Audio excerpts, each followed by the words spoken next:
Hey, welcome back. So today we're working on a video. We're going to be working on the Keyline 303, and we're going to be talking about the cut plates, the base plates, and also the maintenance when it comes to checking and maintaining, and also calibrating with some more, I guess, advanced techniques and things to check. If you look on the other videos, it's pretty straightforward. You know, add the cutting bit, the tracer, and you tap, tap, tap, tap, and you're basically done. Things we want to look at is we have our cutting base plates, the screws that go with it, and then I'm going to be using 2 Allen screws. Pretty simple. Use this one for the Gymkhana, that's why there's orange on there. And then most 303s come with a spacer like this, and another one.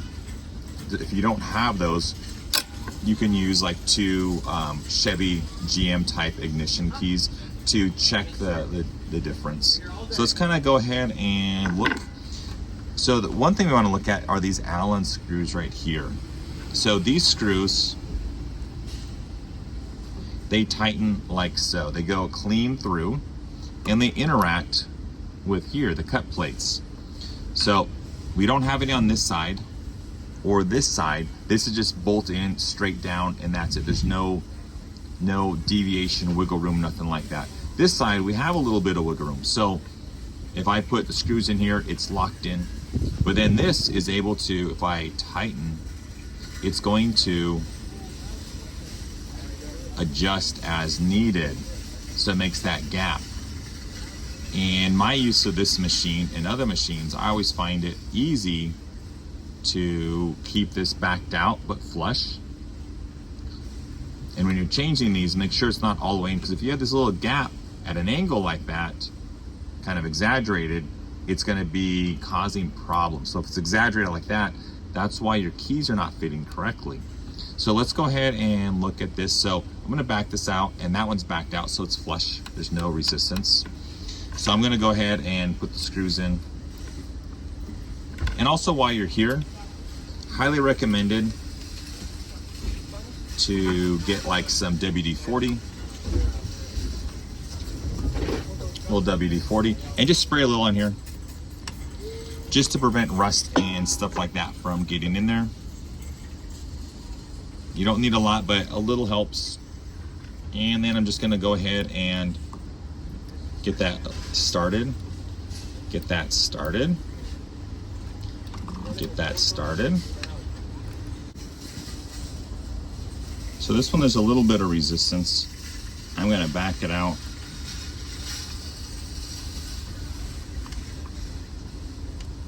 There we go. That's better.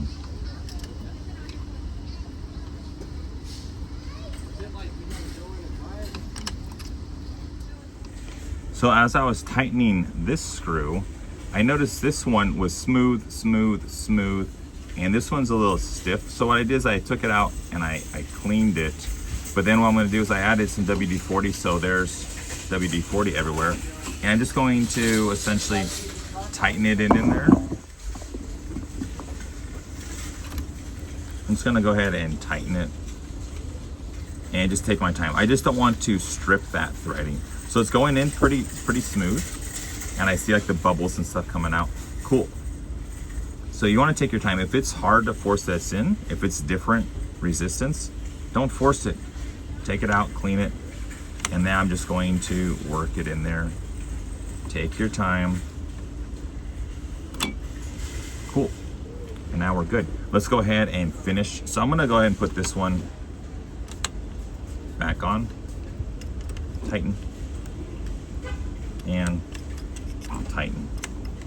But it's not tightened all the way because I still have that wiggle room, as you can see. And the WD-40 really emphasizes that because you see that reflection. Cool. So if I make it even and I tighten a little, and I tighten a little, and let's check. Still not tight. Let's tighten a little more, and a little more. That's good.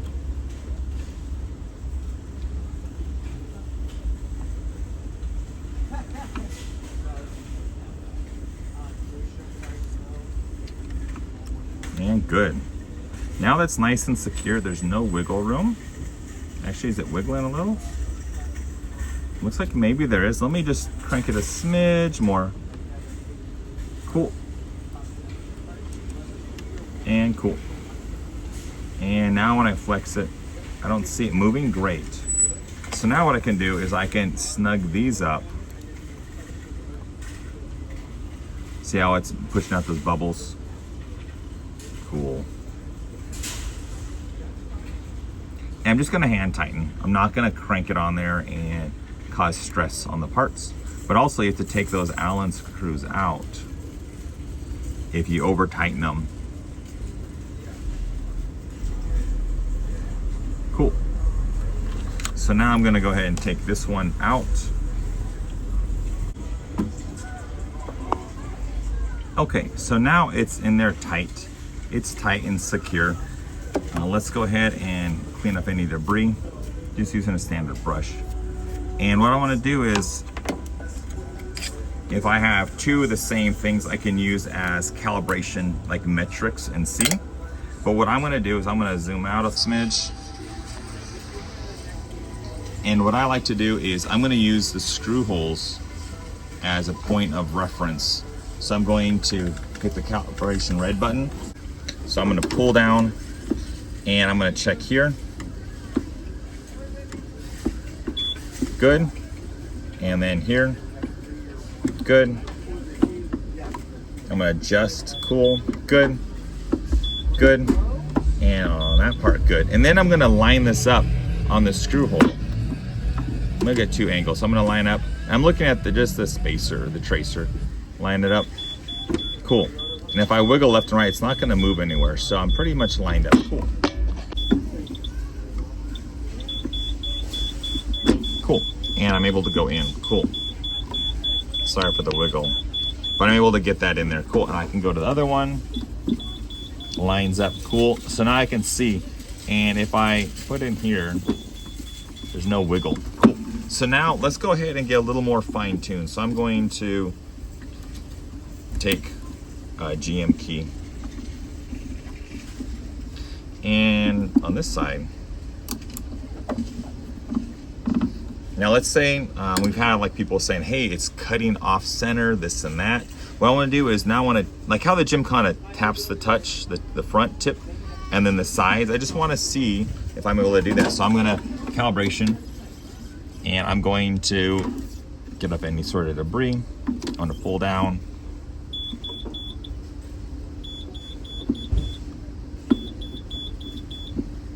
Good. And then I'm going to slide over. So what I'm going to do is I'm going to pull down, check calibration, good, that's centered, that's what I want. And then I'm going to lift up just a smidge, and I'm going to slide over. Is it touching? But let's go ahead and rotate.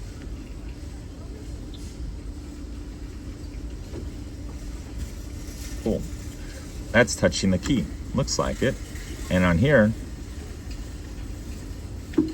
good. And it's touching.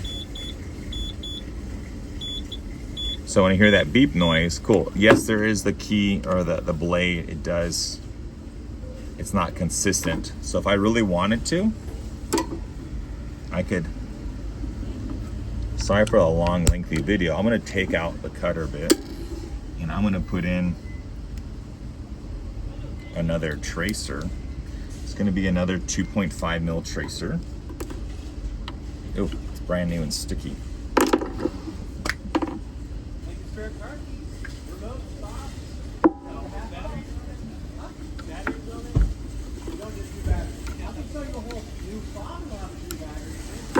Cool, so now I have a tracer and a tracer. So I'm gonna go ahead and pull down. I'm gonna check calibration, line that up. Cool, good, good, good. And then what I'm gonna do is I'm going to control this wiggle. Oh, geez. And I'm gonna pull down, good. And I lift up a smidge. I'm watching. Is it touching? Yeah, it's touching, good. I got signal there, so it's lined up, good. It is giving me weird readings, but it is touching. Cool, let me change this angle. Shield. Cool, so now what I'm gonna do is I'm going to check calibration again. Good, good, good, that's the way I want it. And I'm gonna go ahead and check here, good. And I'm gonna lift up a little. I'm gonna pull. It senses red, good. It's touching, it's touching. It's touching. Cool, so it shows it's touching all the sides, great. So now it's nice and centered, nice and centered. So if I started cutting, I will be good to go. So again, we want to check these, make sure they're snug, not pushing too much, make sure that gap is not different. Because if this gap is there, it's going to shift everything this way, and we're always going to be tightening like that because that gap, everything's going to be shifted. And these do not change. This is the only variation that changes, that shifting. So check that, and then you're good to go. So if you're not sure about the other things, or if you have questions on how to take these off and everything, I do have other videos. I will put the links below. This will be in the playlist for the 303. So it's a pretty cool machine. Yeah, let me go through and prep it just once again. So all the way forward. So now we see everything, so you can see the lights up here. So I'm gonna go ahead and hit calibration button. I'm gonna press down, good, good, good. And then I'm gonna press on the side, good. Lift up a smidge, it touches, good. Touches the tip, good, good. Touches the side, it's touching, good. And I'm done. So again, we want to maintain everything. Also, if you need new cut plates, get those. Other than that, have a great day, and if you have any questions, put comments below and I can make another video explaining this, but pertaining to just this video. Any other videos about the 303 are going to be on the playlist for the Keyline 303 on this channel. Thanks for watching, and I will see you guys next time. See ya.